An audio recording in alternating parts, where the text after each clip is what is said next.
Bismillahirrahmanirrahim. Nah, sekarang kita akan membahas tentang uji linearitas. Nah, uji linearitas ini bagian dari uji prasyarat statistik, di samping uji homogenitas dan uji normalitas. Buat Anda yang mengikuti mata kuliah MPS kuantitatif, Anda bisa mengklik materinya di pertemuan ke-9 dan 10 tentang uji prasyarat statistik. Nanti linknya akan masuk ke materi tentang uji prasyarat statistik. Kemudian buat Anda yang mengikuti mata kuliah statistik sosial, materinya ada di bagian ini ya. Anda klik bagian ini tentang uji normalitas, linearitas, dan homogenitas. Saya akan masuk melalui link di slide interaktif statistik sosial. Kemudian kita akan masuk ke slide ini ya, uji prasyarat statistik. Anda klik saja pelan-pelan. Lalu ini adalah menunya ya. 3 materi ini yang akan kita tuntaskan pada hari ini.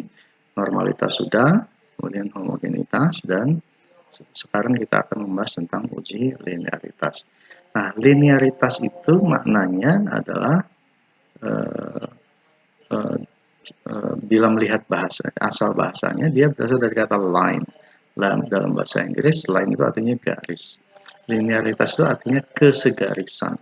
Artinya, apakah satu data itu memiliki hubungan lurus, ya, terkoneksi lurus dengan data yang lain.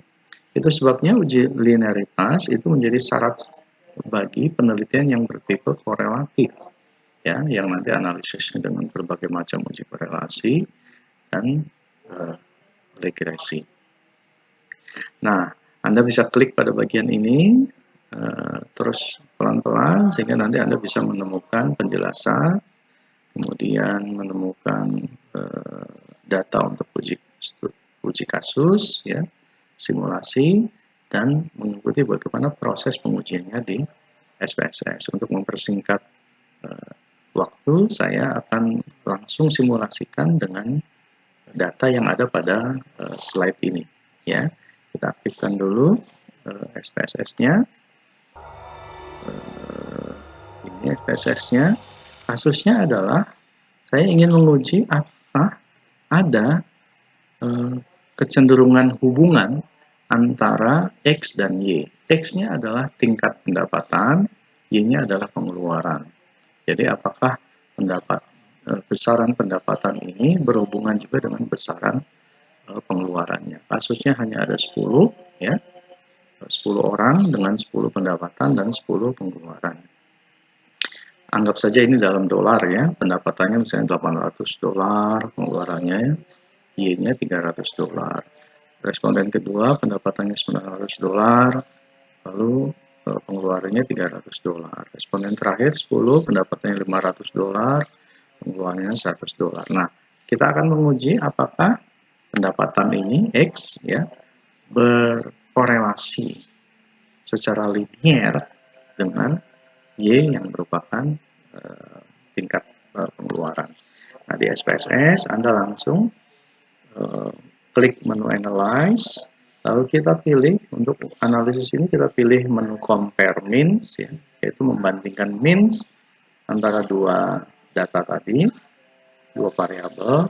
Kalau uji homogenitas basisnya adalah menguji variance, kalau uji linearitas yang basisnya adalah, basis rumusnya adalah menguji atau membandingkan means antara dua variabel. Lalu setelah itu kita geser ke kanan, pilih means, klik, lalu akan muncul kotak seperti ini, ya, kotak means. Lalu Anda masukkan data variabelnya sesuai dengan posisinya. Mana yang berperan sebagai variabel bebas, mana yang berperan sebagai variabel terikat. Ini variabel bebas, ini variabel terikat. Variabel bebas atau variabel yang menentukan pengeluaran tentu pendapatan. Maka pendapatan kita masukkan di sini, klik panah di sini, lalu pengeluarannya kita masukkan ke variabel dependent, klik di sini. Ya. Lalu kemudian Anda klik option. Nah, muncul kotak seperti ini. Kita langsung pada bagian paling bawah. Ya.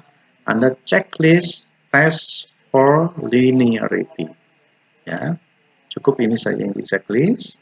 Lalu klik continue, lalu Anda klik OK. Hanya dalam beberapa saat hasilnya sudah keluar. Ada beberapa tabel yang muncul. Seperti biasa, tabel pertama tentu menjelaskan tentang summary atau catatan tentang pemrosesan terhadap kasusnya.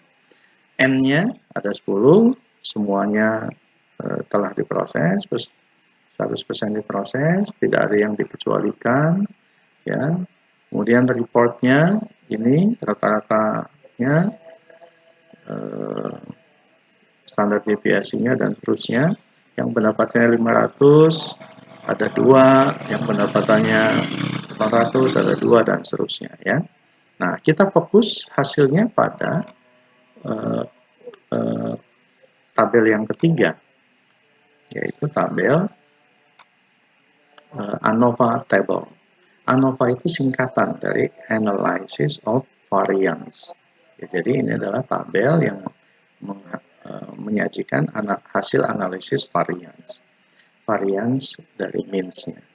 Nah, hasilnya bisa kita lihat di sini, ya.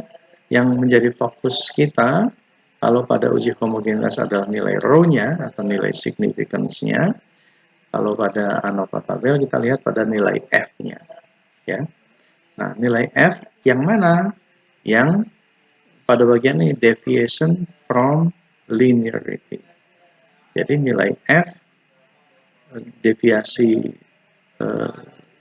nilai F dari deviasi terhadap dari linearity-nya adalah sebesar 0,0. Apa maknanya? Pedomannya kalau Anda baca slide atau baca buku-buku, maka bila nilai F-nya itu lebih besar dari nilai alfa yang kita gunakan, misalnya alfanya 1%, 5%, atau 10%, maka bila nilai F-nya lebih besar, maka dia cenderung bersifat linier antara X terhadap Y. Tapi bila dia lebih kecil, maka dia bisa disebutkan cenderung tidak bersifat linier. Nah, dalam kasus ini kita lihat nilai F-nya adalah 0. 0 tentu lebih kecil dari, kalau alfanya 5%, 0,05 berarti dia lebih kecil dari 0,05. Maka dalam kasus ini pendapatan itu cenderung tidak linier terhadap pengeluarannya. Ya, kenapa? Karena nilai F-nya sebesar 0 itu lebih kecil dari nilai alfanya. Demikian juga kalau kita pakai alfa, bahkan pada tingkat alfa 1% atau 0,01, maka kesimpulannya masih sama, bahwa pendapatan tidak cenderung tidak memiliki hubungan linier dengan pengeluaran. Gitu ya. Nah, apa yang saya jelaskan ini bisa Anda ikuti perlahan dengan membuka slide interaktif yang telah Anda unduh, lalu klik pelan-pelan sehingga Anda bisa mengikuti prosesnya step by step dari slide yang telah saya siapkan.